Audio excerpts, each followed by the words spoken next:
You can keep your job or your wife, not both. My wife tried to destroy everything I built for her family's emergency. Turns out she was already planning her exit, cheating with a coworker, and sabotaging my career. I dismantled her plan piece by piece. Hey Reddit, not sure how to even start this, but my wife gave me an ultimatum that flipped my whole life upside down. What started as helping her family turned into something way darker than I ever expected. I've been sitting on this for a while, trying to make sense of how it all went down. So I figured I'd finally write it out. Maybe it'll make more sense once I tell the full story. Larry, 32 male, an industrial engineer out in Denver, and for most of my life, I've been the guy who keeps things running smoothly. Machines, schedules, people. You'd think that kind of logic would protect me from chaos at home. Yeah, not exactly. Michaela, my wife, 29 female, freelance graphic designer, has always been the spontaneous one. I used to find that attractive, until spontaneous turned into strategic with selective honesty. We'd been married 3 years. No kids, just a small apartment we were about to trade for a house once my promotion came through. That promotion was the light at the end of a 5-year grind. Lately, though, things felt off. I'd walk into the living room and she'd slam her laptop shut like I'd caught her watching State Secrets. Her design calls suddenly required headphones and closed doors. She changed her phone passcode. When I asked about it, she gave me the classic, "Why don't you trust me?" A phrase that usually means, "You absolutely shouldn't." She started spending evenings scrolling through Zillow listings in other states. I figured it was just her creative brain wandering until she said, Denver's too dry for me. I miss the rain. She's from Portland. I didn't think much of it. Until one night, she finally decided to drop the act. It was a Tuesday. I'd just finished finalizing production timelines and was dead tired. I walk in, and she's sitting on the couch with that posture women get right before delivering bad news. Arms crossed, one knee bouncing, eyes too calm. "Larry," she said, "we're moving to Portland." I laughed because, that's not usually how marriage decisions are announced. "We're doing what now?" "To help my family," she replied. "My dad's been struggling since he lost his job, and they need me. If you don't come with me, this marriage is done." Just like that. No warm-up, no conversation. Straight to emotional blackmail. I set my bag down and stared at her for a second. "You're saying if I don't uproot my career, we're done?" Her face didn't even twitch. "If you really loved me, this wouldn't be a question. Family comes first." There it was, the guilt grenade. Classic. "Michaela," I said, keeping my tone even. "We've got a life here. My promotion's 2 weeks away. We've been saving for a down payment. I can't just walk away from everything I've built." She tilted her head like I'd said something in another language. "Money isn't everything, Larry. You care more about a paycheck than your wife's family. There's this thing that happens when someone's so convinced they're right that logic just slides off them. You can either argue until you're blue in the face, or you can sit back and let them expose themselves. I chose option 2. "Okay," I said slowly. "So let me get this straight. You want to leave Denver, where our entire life is, because your dad lost his job. Temporarily." She folded her arms tighter. "It's not temporary. He's depressed. He needs emotional support. Does he need you specifically? Or would weekly calls and visits help?" Her lips pressed together. "If you can't understand the importance of being there for family, I don't know what to say." "Try honesty," I muttered. Her eyes narrowed. "Excuse me?" I shrugged. She glared like I'd insulted her ancestors. "You're unbelievable." "Probably," I said. "But I'm also not an idiot." The room went silent long enough for me to hear the fridge hum. She finally stood up, grabbed her phone, and said, "I can't do this with you when you're like this." "When I'm like what? Rational?" She stopped halfway to the hallway and turned around, her face cold. "You've made your choice. By not agreeing to your ultimatum, by choosing your career over your wife." And that's when it clicked. She wasn't negotiating, she was setting a trap. No matter what I said, she'd already decided the answer. I watched her disappear into the bedroom and close the door, probably to message whoever she'd been talking to behind my back. I should have felt angry, but what I felt was something colder. Clarity. She thought she could threaten me into submission. But here's the thing about engineers. We don't respond well to emotional manipulation. We fix systems. We solve problems. And right now, the problem was sitting in the next room pretending to be my wife. So I made a decision of my own. I wasn't moving to Portland. I wasn't abandoning my promotion. And I definitely wasn't going to keep pretending this was a marriage built on teamwork when she'd already started playing solo. When I walked into our bedroom later that night, she was pretending to sleep. I just looked at her for a second. This woman who used to make me laugh so easily now lying there like a stranger. and I felt weirdly calm. If she wanted a test, she was about to get her results. Because I don't do ultimatums, I do facts. And the fact was simple. The minute she said, "If you don't come, we're done," she made my choice for me. And I wasn't about to fail my own sanity just to pass her delusion. The next morning, Michaela acted like nothing happened. Pancakes, fake smiles, small talk. I just watched, wondering how someone could deliver an ultimatum one night and play domestic goddess the next. She slid a plate across the table and said, "You've been so tense lately, babe. Maybe you should take a break from work." I stared at her for a second. "You mean the job you want me to quit?" She gave a light laugh. "You're always twisting things." "I'm just saying you're overworking yourself." "Right. Overworking myself toward the promotion she pretended didn't exist." Over the next few weeks, she started a full-blown emotional campaign. It was subtle at first, little digs that turned into daily routines. Every argument somehow circled back to me being a bad husband. She'd say things like, "Any real man would put his wife's family first," or, "You're supposed to be my partner, not my obstacle." When guilt didn't work fast enough, she upgraded to reinforcements. Her parents. The first call came on a Sunday morning. Her mom's voice trembled like she was auditioning for a tragedy. "Larry, honey, I hate to bother you," she said, "but we're in a real mess. The bank's been calling about the mortgage. I don't know what to do." It took one phone call to know Michaela coached her on what to say. I told her calmly, "I can help with a few payments if needed, but I can't move states right now. My job's mid-cycle. I can wire something this week." She sniffled. "You don't understand. We just need family nearby. We need Michaela. She can't do that from Denver." Of course. There it was again. The manipulation through family. 2 days later, her dad called. His tone was all man-to-man, the kind guys use when they're trying to guilt-trip you while pretending they're not. "Son, you gotta understand how hard it is for a father to ask for help. I'd never interfere in your marriage, but Michaela's torn up about this. We're not asking for money, just support. She needs to be here." I told him, "I get it, but pulling me out of my job isn't going to fix your mortgage. Let me help financially." He sighed like I just told him I hated puppies. "I thought you were a family man, Larry." By the third call, I stopped answering unknown numbers. The next morning, my coworker Jake pulled me aside at lunch. "Hey man, congrats on the move. Heard you're heading to Portland?"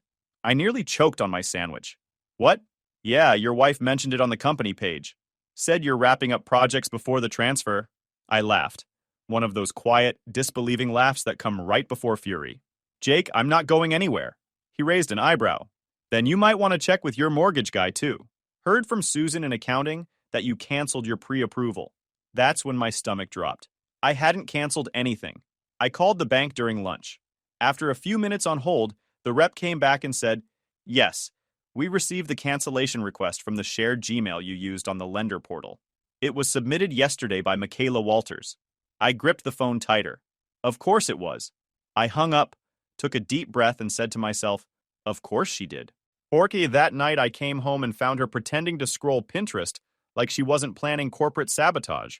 "Michaela," I said casually, "you canceled our mortgage pre-approval?" She blinked twice, then smirked. "Well, what's the point of buying a house in Denver if we're leaving?" "We're not leaving," I said. "You're unbelievable," she said, shaking her head. "You're seriously going to let a piece of paper come before your wife's happiness?" I leaned against the counter. "You mean the paper that took 3 months of paperwork and years of saving?" "Yeah, that one." She crossed her arms. "You're making this harder than it needs to be." "No," I said. "You are." After she stormed off, I sat at my desk, opened my laptop, and started saving copies of everything. Emails, messages, bank confirmations, even screenshots of her Portland move posts. I didn't know what her endgame was, but I wasn't about to be the idiot husband who found out too late. Over the next week, I noticed her getting bolder. She started posting stories of us captioned, "with Larry, my soon-to-be Portland partner," like she was manifesting my consent. I stopped correcting her. Let her build her fantasy. The higher she climbed, the harder she'd fall. When she wasn't pretending we were moving, she was giving me silent treatment marathons. I stayed polite, calm, collected. I kept going to work, getting my projects done, keeping my head straight. By the end of the second week, she was frustrated that I wasn't breaking down. She wanted tears, panic, begging, something she could use to prove she still had control. Instead, all she got was a man quietly watching her lose credibility. One night, she muttered, "You know, I thought marriage meant sacrifice." I looked up from my laptop and said, "It does. Just not one person sacrificing everything while the other one rehearses her exit. She didn't have a comeback for that. That was the night I stopped doubting myself. Whatever this was, it wasn't partnership. It wasn't even love. It was strategy. 2 days later, she made her next move. I was drinking my morning coffee, scanning blueprints on my tablet, when she walked in already dressed like she had a press conference scheduled. Arms crossed, chin tilted high, the pose of someone about to deliver a speech. "You have 2 weeks," she said flatly, "to decide." I looked up. Decide what? Portland or our marriage? I took a sip of coffee like she'd just reminded me to take out the trash. "That's cute," I said. "You rehearsed that?" Her eyes flared. "This isn't a joke, Larry. I'm serious." "I can tell. You even used a deadline. Very corporate of you." She stomped closer. "I'm done waiting around for you to grow a heart. My parents need me. If you loved me, you'd already be packing." I stood, set my mug down, and met her stare. "If you loved me, you'd stop turning our marriage into a negotiation." She scoffed, spun around, and slammed the bedroom door so hard the picture frames rattled. I went to work like nothing happened. My job had become my escape, a place where logic still made sense. Machines didn't lie, people did. But that morning, even work couldn't stay untouched. My manager, Greg, pulled me into his office before our meeting. He's an old school guy, the type who starts every sentence with, "Look, kid." He closed the door and gave me a weird look. "Look, kid," he said, "I got your email about relocation. That true?" My stomach dropped. "What email?" He turned his monitor around. On the screen was an email sent from my company account, except I hadn't written it. "Hi, Greg, just a heads up. I might be relocating to Oregon soon due to family matters. I understand this may affect my eligibility for the promotion. I'll confirm once things are finalized. Larry Walters." I felt my pulse in my jaw. "Greg, I didn't send that." He frowned. "You sure?" "It came from your address." "Positive," I said. She must have used a remembered login on my home laptop. I left one session open. He whistled. "Man, that's manipulation on a corporate level." "Yeah," I said. "Tell me about it." When I got back to my desk, I changed every password and added two-factor authentication on everything. Greg later told HR what happened and documented it himself. My record stayed clean, and the promotion was still on track. Greg told me, "Don't worry. I'll document this and forward it to HR myself. Your record's clean. Nobody's taking that promotion from you." I nodded, trying to stay composed. But inside, I was ready to punch drywall. Not out of rage, out of disbelief that she'd actually tried to sabotage my career. On my way out of his office, I bumped into Jake, my coworker who'd been following the soap opera from the sidelines. "You good?" he asked. "Define good," I said. He raised an eyebrow. "Your wife just pulled an HR stunt. That's advanced warfare." "Yeah," I said. "She's running a PR campaign against me now." Jake laughed. "Bro, she's not a wife anymore. She's a startup founder trying to pivot her business model." That actually made me laugh. First time in weeks. "You might be right," I said. "She's pitching a merger that's already bankrupt." Then I went home and acted like nothing happened. She wanted a reaction. She wasn't getting one. When I walked in, she was at the kitchen table scrolling through her phone. She didn't even look up. "You look tense," she said. "Rough day?" "You could say that," I replied. "Maybe if you weren't so stubborn, life wouldn't be so hard." I smiled faintly. "You're right. If I just gave up everything I worked for, life would be easy." She frowned, sensing the sarcasm, but too prideful to address it. "You'll thank me someday." "For what?" "For saving us," she said simply, like she actually believed it. By the weekend, I started noticing more signs. She'd leave her email open when she forgot to close the browser. Threads with names like Portland Project Group, Design West Collective, and Relocation Strategy, all dated months before her dad's supposed layoff. I took pictures of the screen with my phone, not because I needed proof, but because I wanted to remember how far she was willing to go to get her way. Still, I didn't confront her yet. I wanted to see just how deep this went. The following Monday, Jake swung by my workstation during lunch, holding his sandwich like he was delivering news from the front lines. "Hey man," he said, lowering his voice a bit. "My girlfriend Lisa says she's been in some online design groups with Michaela."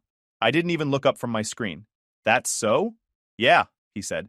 "Apparently your wife's been talking to Portland agencies for like half a year, way before her dad's job thing. Lisa thought you already knew." I froze mid-scroll. "Half a year?" Jake nodded slowly, then hesitated. "There's more." Lisa said, "Michaela's gotten kind of close with one of those designers. Some guy named Ryan, I think? Portland-based. Lisa said they flirt a lot in the calls.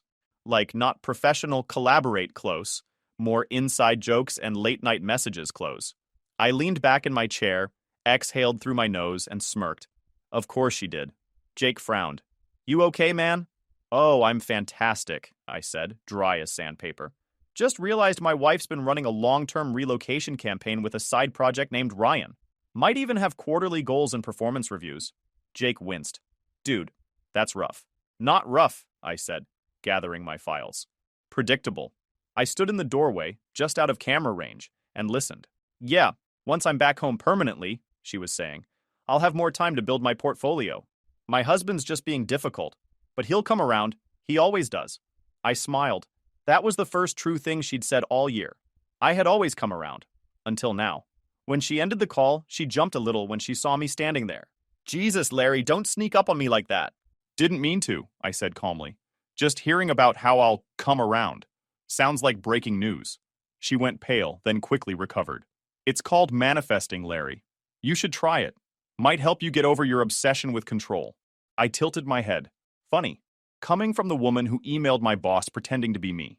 Her face twisted, but before she could reply, I added, Don't bother denying it. HR already knows. They thought it was creative. Unethical, but creative. She opened her mouth, then closed it again. You're unbelievable, she said finally, grabbing her phone. I know, I said. That's why I'm keeping records. For once, she had nothing to say. Just walked past me and slammed the door. I sat on the couch, calm as ever, thinking about the months of manipulation, the layers of lies, the effort she'd put into building her alternate reality. And I realized something simple but solid. This wasn't chaos. It was a system. The next day, I leaned against the doorway, arms crossed, just listening to her call, until she noticed me in the reflection of her laptop screen. Her face drained of color, like I'd caught her with a hand in the company vault. Oh, hey, she said too quickly, tugging her headset off.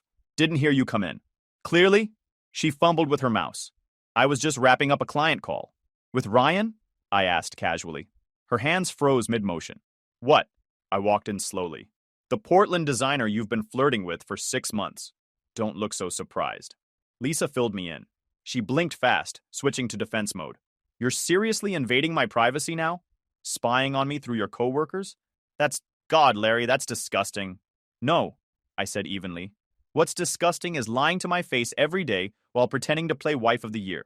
Her mouth opened, closed, then opened again. You're paranoid. I was networking. You twist everything I do. Networking? I laughed quietly. So, networking now includes canceling mortgages, emailing HR pretending to be me, and inventing family emergencies? Interesting business model. She stepped back. You're insane. At least I'm not faking crises to manipulate someone into moving across the country. I said. Don't talk about my family, she snapped. You don't understand what they've been through. Oh, I understand perfectly. Your dad was unemployed for 4 weeks, and you turned it into your personal exit strategy. She went pale, eyes darting. You're twisting everything again. You always do this. Control, accuse, blame. I pulled my phone from my pocket and set it on the table. The screen lit up. Screenshots, timestamps, emails, chat logs. She'd left her Slack open on my laptop earlier, and her DM to Ryan was sitting right there when I got home. You want facts? Here. You canceled our mortgage from my email. You sent that HR message pretending to be me. You've been on Portland design calls since January, 4 months before your dad's layoff. She stared at the phone like it was a loaded weapon. You even saved Ryan's number under a fake project name, I added. You're sloppy for a designer. Her breathing quickened. You went through my phone? Nope, I said calmly. You went through my laptop first. I just got even. Her voice rose. You're so ungrateful. Everything I did was to save this marriage. I looked her dead in the eye. So flirting with Ryan was part of the marriage counseling? That stopped her cold. For a split second, guilt flashed across her face. Too quick for denial to follow. Then she laughed, a short, brittle sound. Wow. You really think I'd cheat on you? You're unbelievable. Yeah, I said. You keep saying that, and I keep finding proof. Her hands trembled. You don't know what you're talking about. Sure I do, I said, pulling up one more screenshot. Her private message to Ryan. Once I'm back in Portland, I'll finally be free from this. She stared at it, her mouth slightly open. You were never planning to move with me, I said quietly. You were planning to move from me. Her face twisted in frustration. You don't get it, Larry. You were holding me back. I needed to build something real. My family needed me. You just wanted to stay in your little comfort bubble, playing factory man while everyone else was moving forward. Forward? I asked. You mean lying your way into unemployment and calling it progress? She picked up her phone like she might throw it, then put it down again, realizing that wouldn't help her case. Finally, she said it. The line that told me everything about who she truly was. Fine. If you don't want to move out, then give me money for flights. I still have things to take care of. I actually laughed this time. You cheat, manipulate, and burn every bridge in sight, and your takeaway is asking for travel money? She shrugged, defiant. You owe me something after all this. I walked to the doorway, calm as ever. You're right. I owe you one thing. She looked up hopefully. What? Divorce papers. I met her eyes. We're done here. Her jaw tightened.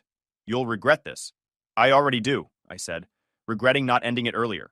Then I turned and walked out, leaving her standing in that office full of lies she'd built, surrounded by the echoes of her own arrogance. Michaela had spent months building her perfect illusion, convinced she could outsmart me. But the thing about systems built on lies, they collapse under their own weight, and hers just did. The morning after I walked out, I called a lawyer. No hesitation, no second guessing. The man's name was Harris. Calm voice, direct questions, no fluff. I told him everything in order. The fake family crisis, the sabotage at work, the cheating. He listened without interrupting and said, You've got more than enough reason to file. I'll have the papers drafted by the end of the day. Perfect, I said. Send them straight to her. He paused. You sure you don't want to wait a few days? Sometimes clients... No, I cut in. This is overdue. That afternoon, I checked into a short-term apartment downtown. Bare minimum setup, bed, desk, and peace. The silence felt expensive in the best way. 3 days later, Harris called. She's been served. I smiled to myself. How'd she take it? He chuckled. From what the process server said? Not great. He wasn't kidding. Within an hour, my phone lit up with messages. You heartless coward. You're divorcing me? Over nothing? I didn't reply. 10 minutes later, she called. I let it ring out. Then she left a voicemail full of fake tears. You're really doing this? After everything we've been through? You're destroying a marriage because you can't handle being wrong? You're cold-blooded, Larry. Everyone's going to see who you really are. Translation. She'd already started damage control. By the next day, I was hearing from mutual friends. One texted, Hey man, Michaela says you blindsided her with divorce papers. That true? I replied with a single message. Ask her who's Ryan Silence. Word spread fast. She started telling people I abandoned her during a family emergency. On social media. I didn't bother defending myself. Let her run her PR campaign. I had work to do. The divorce process moved faster than I expected. Harris was efficient. He got every document squared away and made sure the joint accounts were frozen before she could move anything. A few days later, the bank notified me about repeated login attempts on one of the accounts, hers obviously, trying to initiate a transfer before the freeze fully processed. She emailed me that night. You're disgusting. I can't believe you'd trap me financially like this. I replied once, You trapped yourself. The next morning, Greg called me into his office again. I figured it was about another fallout from the HR stunt, but instead he grinned. Promotion's official. HR cleared everything. The board's impressed with how you handled yourself through all that nonsense. I blinked. You're serious? Dead serious, he said. You stayed professional while your personal life was burning down. That's leadership. I laughed. Guess chaos management is part of engineering now. Apparently. By the end of the week, it was official. New title, raise, corner office. I didn't even celebrate. I just sat at my desk, exhaled, and realized how much lighter everything felt. Later that day, Jake and a few coworkers pulled me out to lunch. Man, you've had the craziest month of anyone here, he said. Promotion, divorce, surviving identity theft from your own wife. I smirked. Yeah, it's been a ride. Jake raised a fry like a toast. To Larry, proof that engineers can handle emotional warfare better than HR. Everyone laughed. It felt good. No pity, no awkwardness, just normal banter again. Meanwhile, Michaela was still busy online, pretending she'd made the bold decision to move to Portland for her career rebirth. Her new profile bio read, Designer, Dreamer, Survivor. Lisa showed me her posts. Every picture was staged. Coffee shops, plants, inspirational quotes. The captions read like she was auditioning for a self-help podcast. 2 weeks later, Harris sent over the draft settlement packet. We're nearly there, he said. Once the court signs the decree after the waiting period, it'll be official. I reviewed everything, signed the last page, and sent it back. It wasn't final yet, but it already felt like freedom. 3 years of marriage reduced to a folder of PDFs. And somehow that felt fair. I packed up my old apartment that weekend. Everything she left behind went into one box labeled hers. I didn't even look inside. I dropped it at a donation center, signed the release, and drove away. When I got home, I took out my phone and scrolled through our old photos. Vacations, birthdays, the forced smiles. Every picture had the same pattern. Me holding the camera, her posing like she was in a movie about herself. I deleted them all. At work the next week, Greg stopped by my new office. "So how's the single life?" "Quiet," I said. "In a good way." He grinned. "Keep it that way. You're damn good at your job. Don't let anyone hijack that again." I nodded. Lesson learned. The last time I ever heard her name was through Lisa. Apparently, Michaela was telling everyone in Portland she left a toxic marriage to pursue her dreams. The irony almost made me laugh. But the truth? I didn't care anymore. For the first time in a long time, I didn't feel the urge to prove anything. To her. To anyone. I'd done what most people don't. I walked away with my dignity intact. I came home from work one night, dropped my bag, and sat on the couch. No noise, no tension, just the kind of silence that feels earned. The kind that means you made it through. And for the first time in years, I felt it. Peace. The real kind. The kind that comes when you stop folding to manipulation and start living for yourself. 2 months passed, and life felt good again. Work was steady, the air in my new place smelled like wood polish instead of tension, and the silence wasn't awkward anymore. It was peaceful. Then, one Monday morning, right after a meeting, my work phone buzzed with an unfamiliar number. I answered without thinking. "Larry, it's me." That voice froze me mid-sentence. Michaela. She sounded small, shaky, like she'd just finished crying. I didn't say anything for a few seconds. "Please don't hang up," she said quickly. "I just need to talk." I leaned back in my chair. "You've got 1 minute." Her breath hitched. "I made a huge mistake," she said, voice trembling. "Moving here. It's not what I thought. Everything's gone wrong." I kept my tone flat. "What do you want me to say?" "I want you to listen. Then say something worth listening to." She sniffled. "I miss you, Larry. I miss us. I know I hurt you, but I've had a lot of time to think. You were right about everything. My family didn't need me like I thought. My dad got another job 4 weeks after I moved. They're fine now. They didn't even want me staying that long." I tilted my head, staring out the window at the skyline. 4 weeks, huh? All that manipulation for a month-long crisis. Her voice cracked. "Don't say it like that." "Like what? Accurate? Please," she said, desperation creeping in. "Portland isn't what I expected. I can't get steady clients, the bills are piling up, and I can't do this alone." There it was, the truth wrapped in self-pity. Not I miss you, but I can't handle life without control. "Larry," she said softly, "I understand now. I get what you were trying to tell me. You were the only stable thing I had. You kept me grounded." I smiled to myself. "No, I kept you accountable. You didn't like that difference." "Please," she whispered. "I've changed." I let the silence stretch until it got uncomfortable. "Michaela, you don't miss me. You miss control. You miss the version of me who let you run the show." "That's not fair," she snapped, her crying suddenly replaced by anger. "You think you're perfect? You think you didn't make mistakes too?"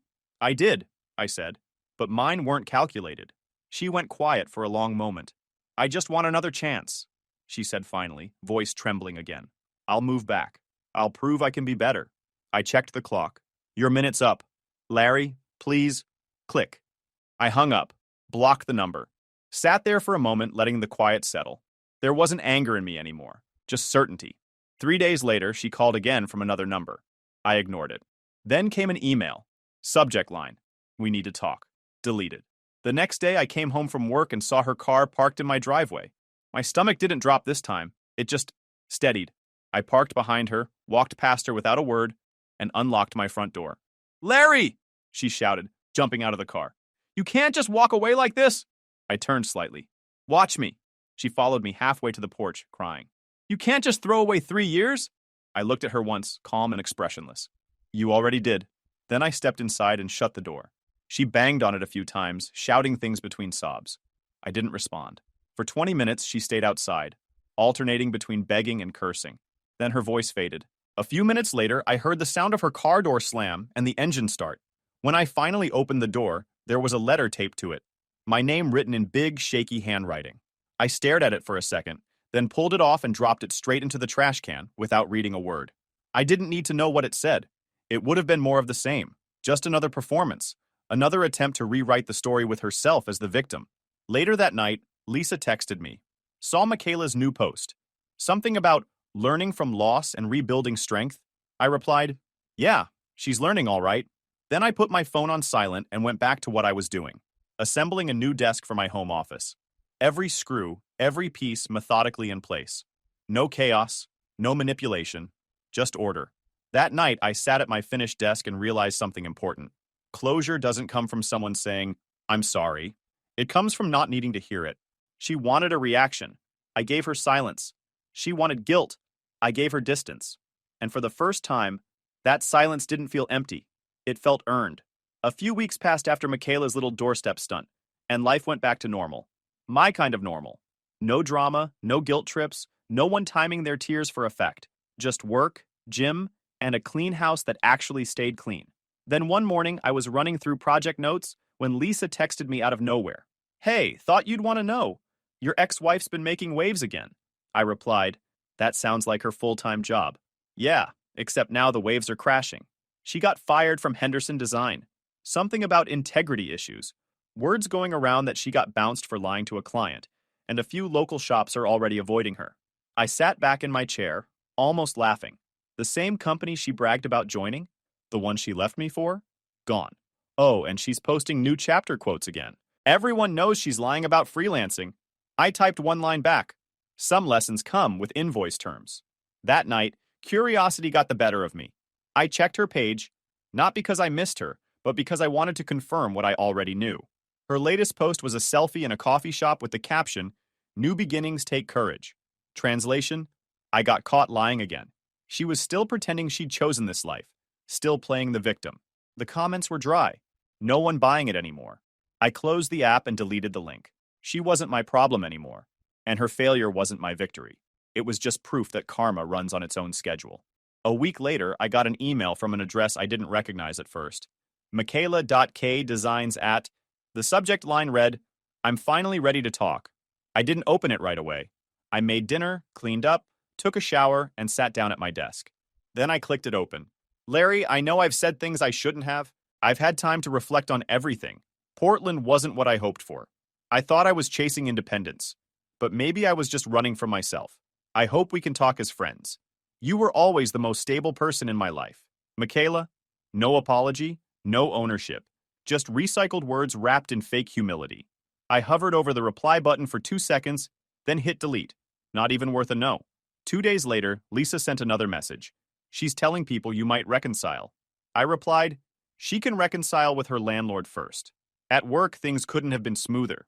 Projects were on schedule, the team was solid, and Greg was trusting me with bigger deals. Jake would still joke about the great divorce of Denver, but this time it was all in good humor. Man, he said one afternoon, remember when she emailed HR pretending to be you? That was next-level insanity. Yeah, I said, signing off on a project report. And now she's pretending to be a motivational speaker. Full circle. We both laughed. But the truth was, I didn't think about her much anymore. She turned into background noise, a reminder of who I used to tolerate. That weekend, I finally did something I'd been meaning to do since the divorce finalized. I adopted a dog. A 3-year-old shepherd mix from the shelter. The guy at the counter asked what name I wanted on the tag. I smiled. Call him Rusty. Rusty turned out to be everything my marriage wasn't. Loyal, quiet, and easy to feed. He'd sit next to me while I worked, head on my knee like he knew the peace in the room was hard-earned. Lisa stopped by once to drop off a client file. You really rebuilt your whole life, she said, looking around. Yeah, I said. Didn't need a moving truck or an ultimatum this time. She laughed. Good. You look better this way. I feel better this way. Rusty barked once, like he agreed. She'd spent years trying to rewrite my life around her insecurity. Now she couldn't even get a reply. That was the real win. No revenge, no dramatic confrontation, just complete disinterest. When someone like her loses control over you, that's when they finally meet silence. And silence, for people like her, is worse than any insult. Rusty curled up next to me, tail flicking against the step. I scratched his head and said, We did all right, huh? He wagged his tail once. Simple answer. Inside, my phone buzzed again. Another unknown number. I didn't even check. I turned off the ringer, locked the screen, and left it on the counter. And that was the cleanest ending I could have asked for. YouTube just dropped this new hype feature. If you're hooked on this story, smash that hype button. It tells YouTube this video deserves to blow up, and it keeps even crazier stories coming your way.